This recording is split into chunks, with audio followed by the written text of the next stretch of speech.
आज की इस वीडियो में बात करने वाले Ninja VPN fast and secure VPN application के बारे में, जिसका रेटिंग पॉइंट 4.7 है और 50 लाख से ज़्यादा लोगों ने इसको कर लिया है डाउनलोड।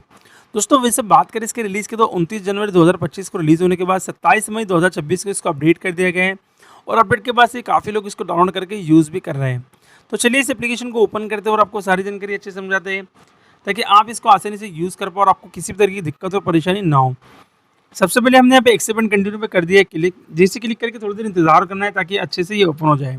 दोस्तों उसी के साथ साथ मैं आप सभी से एक रिक्वेस्ट ये भी करना चाहूँगा कि आपने इस एप्लीकेशन को कहाँ से और क्यों डाउनलोड किया था कमेंट में ज़रूर बताएं, क्योंकि आप लोग क्या कर रहे हो, कहीं से भी एप्लीकेशन को डाउनलोड कर रहे हो और आपके आगे जाके मोबाइल में प्रॉब्लम भी हो सकती है, आपको नहीं पता।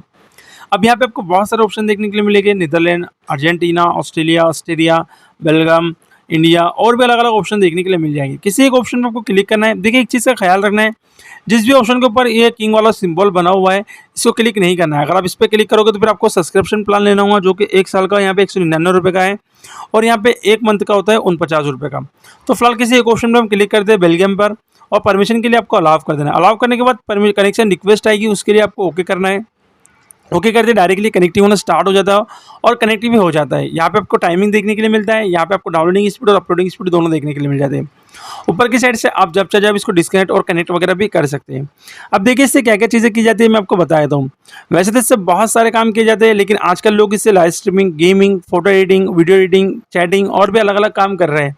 आप इससे क्या करना चाहते हो मुझे नहीं पता, तो कमेंट में ज़रूर बताना। यहाँ पे आपको जो भी करना है दोस्तों, एप्लीकेशन से बाहर निकल के सारे कामों को करना है। अगर आपके दिमाग में ये सवाल चल रहा होगा कि हम एप्लीकेशन के अंदर रह के अपना काम कैसे करें, तो एप्लीकेशन में रह के कोई भी काम नहीं किया जाता है, सारे काम एप्लीकेशन से बाहर निकल कर होते हैं। तो आई होप दोस्तों आप समझ गए हो कि इस को यूज़ करना है, इसका सही तरीका क्या है। अगर फिर भी आपको कोई सवाल है तो कमेंट में ज़रूर बताना, क्योंकि मैं देता हूँ हमेशा क्वालिटी के साथ साथ विश्वास भी दोस्तों।